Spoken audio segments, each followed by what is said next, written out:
There was once a man who had a donkey. For many years the donkey carried heavy sacks to the mill without complaint. At last, his strength began to fade, and he could not work as before. The master, worried about feed and work, wondered what to do. Feeling the change in the air, the donkey slipped away and set out for Bremen.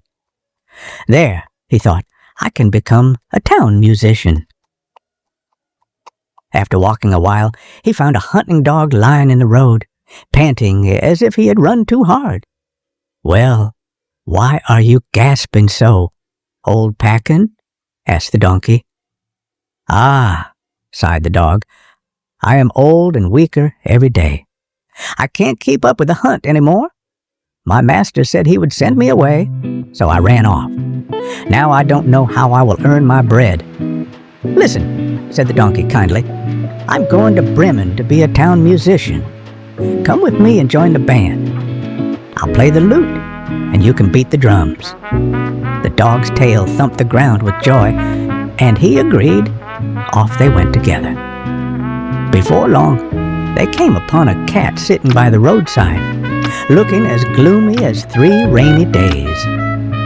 "What's the matter, old Whisker-washer?" asked the donkey. "Who can be merry when home no longer feels safe?" said the cat. "I'm growing old. My teeth are dull, and I'd rather curl up by the stove than chase mice. My mistress said there was no place for me anymore. I slipped away, but now I don't know where to go." "Come along with us to Bremen," said the donkey. "You know how to sing at night, so you can be a town musician too." The cat's green eyes brightened a little, and she padded after them. Soon the 3 wanderers passed a farmyard. On the gate sat a rooster, crowing with all his might. His voice rang so sharp and loud it made their ears buzz. "Why do you cry so, Redhead?" asked the donkey. "I have foretold fair weather," said the rooster. "It is a holiday when people hang clean linens in the sun. But tomorrow is Sunday, and guests are coming. The mistress says the house must be quiet, and the cook says there is no place for a noisy rooster like me. They ask me to leave tonight so the house stays quiet, so I call out while I can. Come now, crest of fire," said the donkey. "Better to leave with us. We are going to Bremen. You'll find something kinder than being sent away anywhere. You have a fine voice, and when we make music together, it will sound truly grand." The rooster flapped his wings in delight, and so the 4 of them set off down the road together, tails swishing, paws patting, claws clicking, and the rooster's feathers rustling in the breeze. The animals could not reach the city of Bremen in a single day. As evening fell, they came to a deep forest and chose it for the night. The donkey and the dog lay down under a great old tree. The cat and the rooster climbed into the branches, and the rooster, careful and proud, flew to the very top, where he felt safest. Before closing his eyes, the rooster looked in all 4 directions. Suddenly, he spotted a tiny glow far away. "Friends," he called softly through the leaves, "I see a little light. It must be a house nearby." "Well then," said the donkey, his long ears twitching, "let's go there. This is no good inn for the night, and a good supper would do me wonders," said the dog, licking his lips at the thought. They set off toward the glow. The light shone brighter and brighter until, at last, they stood before a house bright with lamps. It was a robber's house.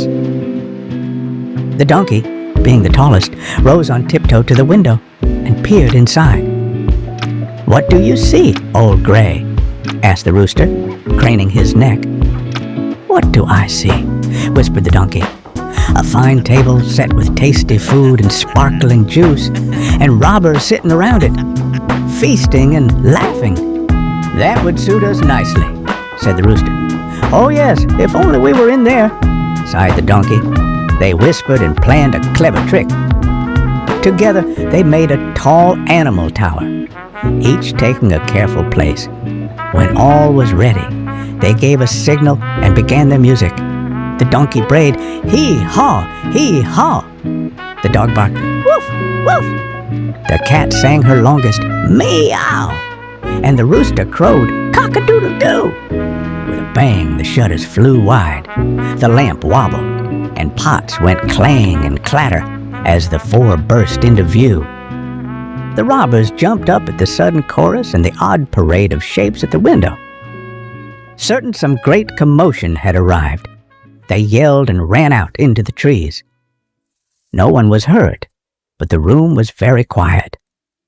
The companions laughed and sat down at the table. They helped themselves to the feast, nibbling and slurping as if they had not eaten in 4 whole weeks. The soup was warm, the drinks were sweet, and for the first time that day, their bellies felt full and happy. When the 4 musicians had finished their feast, they blew out the light, and each chose the bed that suited them best. The donkey lay down on a soft straw heap outside. The dog stretched behind the door like a faithful guard. The cat curled on the warm ashes of the hearth, and the rooster perched proudly on the beam above. Tired from their long journey, they soon fell fast asleep.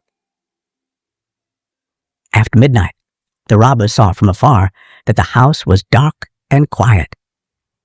The captain said, "We should not have let ourselves be frightened so easily. Someone must go and check the house." One robber crept back and found everything still. In the kitchen, he tried to light a candle, but when he saw the cat's glowing eyes, he thought they were live coals. He struck a match and held it close. The cat leapt at him with a furious hiss, spit, swipe, and brushed his nose with quick paws. No marks at all. Terrified, the robber ran for the back door, but the dog sprang up and nudged him toward the door. Yelping, the robber dashed across the yard, only to pass the donkey's place. Bump! The donkey sent him stumbling with a firm nudge of his hind hooves. As the robber staggered away, the rooster, roused by the noise, fluffed his feathers, stretched his neck, and crowed from the beam, "Cock-a-doodle-doo!" His voice cut the night like a trumpet. The robber, scared out of his wits, ran back to his captain, gasping, "Ah, there's a terrible witch in the house. She hissed at me and scratched my face with her long claws. At the door stood a guard with something sharp who poked at my leg. In the yard, a great dark shape thumped me hard. And on the roof sat a judge-like voice and shouting, 'Bring the scoundrel here.' So I ran for my life." From that moment on, the robbers never dared return to the house. As for the 4 Bremen musicians, they found it so snug and homely that they never wanted to leave again. And so the Bremen musicians found their happy place, showing us that even when you feel too old or small, there is always a way to shine. Together, they prove that friendship and courage can turn fear into laughter and danger into safety. Remember, when friends join their voices, even the darkest night can become full of music and light.